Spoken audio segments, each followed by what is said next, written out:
final year students, Shreya and group, S. Shreya, E. Maheshwari, K. Aishwarya Vaishnavi. Sir,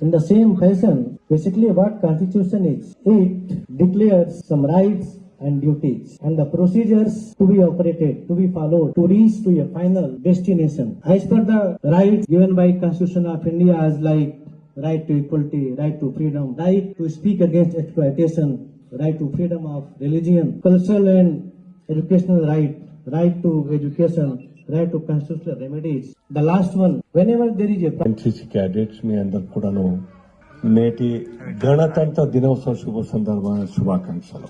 ఇంతకుముందు principal గారు చెప్పినట్టుగా talent అనేది ఎవరి సొత్తు కాదు. That is open for all. ఎవరైనా ఏ స్థాయికైనా చేరుకునేటువంటి ఒక అవకాశం ఉంటది. కాబట్టి ఆ టాలెంట్ ఆ హైట్స్ ని రీచ్ కావడానికి కావాల్సింది కష్టపడ్డం. అంటే ఇంకెవరో ప్రోత్సాహం ఇస్తేనే కష్టపడ్డం, రిజల్ట్ రాబట్టడానికి సపోర్ట్ లేదే కాదు అన్నది కూడా అది ఆ వాస్తవం. అబ్రహం లింకన్ కావచ్చు, అబ్దుల్ కలాం కావచ్చు, లేకుంటే బాబాసాహెబ్ అంబేద్కర్ కావచ్చు, ఎవరు కూడా ఎవరు ప్రోత్సాహంతో పైకి రాలేదు.